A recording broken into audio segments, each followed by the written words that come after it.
Hello, मी माया. तुम्हा सर्वांचं स्वागत आहे माझ्या चॅनलवरती. तर आज मी तुमच्यासोबत मस्त असं कैरीचं लोणचं कसं घालायचं ते पण हैदराबाद पद्धतीनं, तर ती तुमच्यासोबत रेसिपी शेअर करणार आहे. आमच्या इकडे जवळच एक ताई राहतात, तर त्या घालणार होत्या, तर म्हटलं तुमच्यासोबतही हा व्हिडिओ शेअर करावा.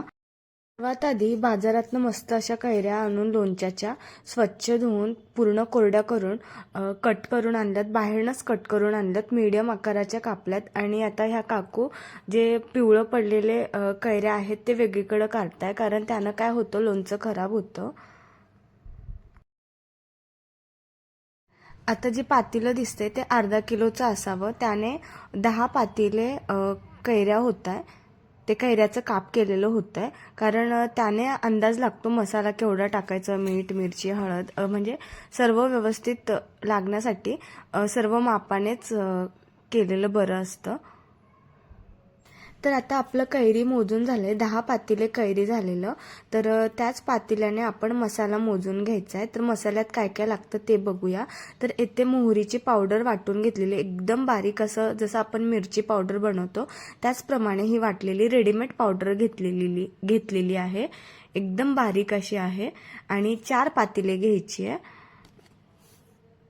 आणि त्यानंतर 2 पातेले मिरची पावडर घ्यायचं. लोणच्याचं मिरची पावडर वेगळं राहतं, तर तेच घ्यायचं. आपल्या महाराष्ट्रातही भेटतं मिरची पावडर. लोणच्याचं म्हटलं की कुठल्याही दुकानात भेटतं, तर तेच घ्यायचं. त्यानं काय होतं, कलर छान येतो आणि टेस्टही छान लागते.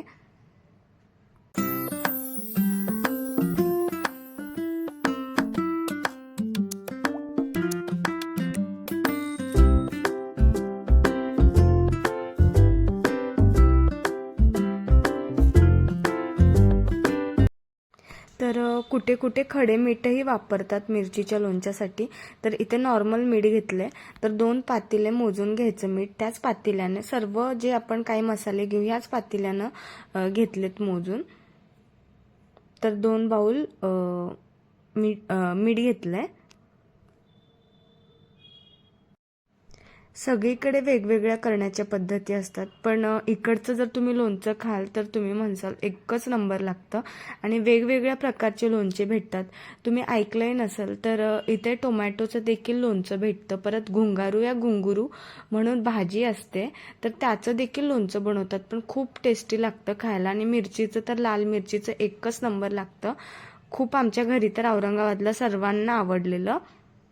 तर येथे 2 टेबलस्पून हळद घेतलेली. तर येथे ताई दाखवते, असले मोठे मोठ्या आंबे होते, म्हणजे कैऱ्या होत्या, त्याचं त्यांनी लोणचं घातलंय. एक हातामध्ये मावत नव्हता, तेवढा मोठा होता. आणि इथे दादा ताईंसाठी हेल्प करायला बसलेला. तो बोलला की खूप मोठा आहे, मी पण तुला हेल्प करतो. तर आता जे आपण सर्व मसाले घेतलेले ते व्यवस्थित सगळं व्यवस्थित मिक्स करून घ्यायचं. एक पण त्याच्यामध्ये गुठळी जे झालेली दिसत असेल तर तसं एकही ठेवायचं नाही. पूर्ण व्यवस्थित मिक्स करायचं. हाताने करा किंवा तुम्ही चमचा, ज्याच्याने तुम्ही कम्फर्टेबल असाल त्याने करा.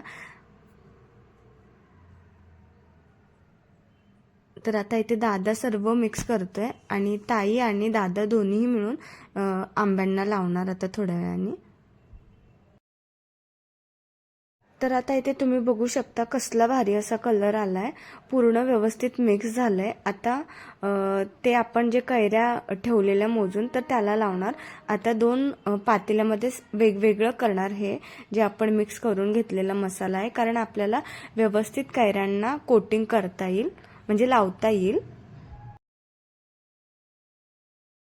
आता थोड्या थोड्या कैऱ्या घेऊन एकदम मस्त असं पूर्ण मिक्स करून घ्यायचं त्या मसाल्यामध्ये आणि व्यवस्थित पूर्ण कैऱ्यांना कोटिंग करायचं.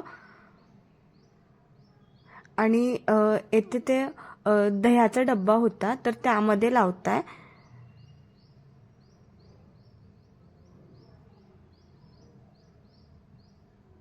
कसलं भारी दिसतंय ना. खायला तर एकच नंबर लागतं, टेस्टी लागतं. तुम्ही देखील या प्रकारे घरी तयार करून बघा, तुम्हाला नक्की आवडेल. आणि खिचडीसोबत, भाकरीसोबत, गरम गरम भाकरीसोबत तर एकच नंबर लागतं.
तर इथे 2 लिटर तेल घेतले, शेंगदाण्याचं तेल आहे आणि त्यामध्येच अद्रक लसण याची पेस्ट करून एकदम बारीक पेस्ट करून टाकलेलं आणि पूर्ण थंड करून घेतलेलं हे तेल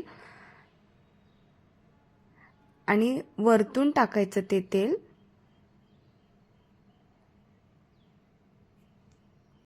मस्त असं चमच्याच्या साह्याने किंवा हाताच्या साह्याने व्यवस्थित मिक्स करून घ्यायचं. तुम्ही बघू शकता कसं झालंय.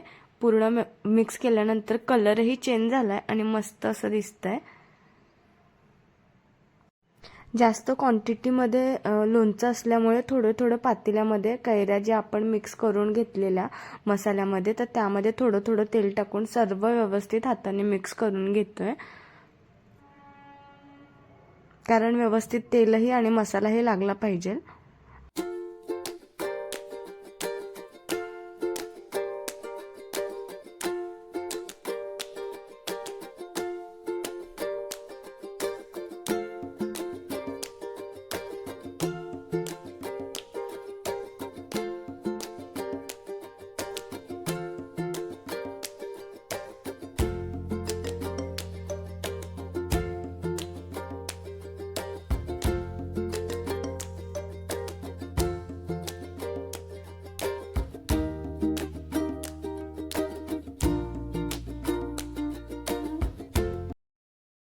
आता सर्व कैऱ्यांना जो मसाला लावल्यानंतर थोडा का होईना उरतोच तो मसाला जो आहे तो ज्यामध्ये आपण स्टोर करणार आहोत लोणचं ते कैऱ्या जेव्हा आपण टाकतो त्यावरनं तो मसाला टाकायचा आहे.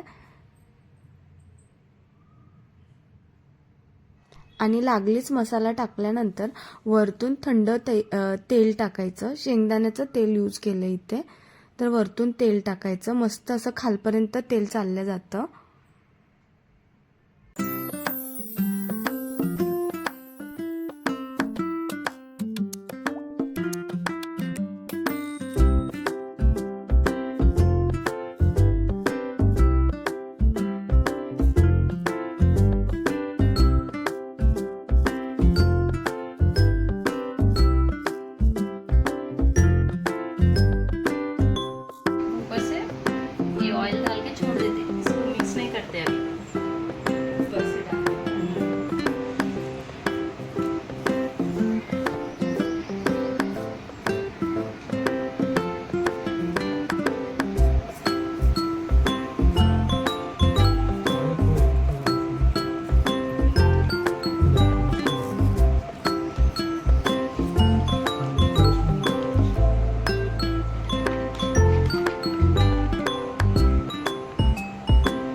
तर आता इथे वरतून तेल टाकल्यानंतर तुम्ही बघू शकता मस्त असं खालपर्यंत तेल चालल्या गेलंय. ते बघा कसं चाललंय खालती.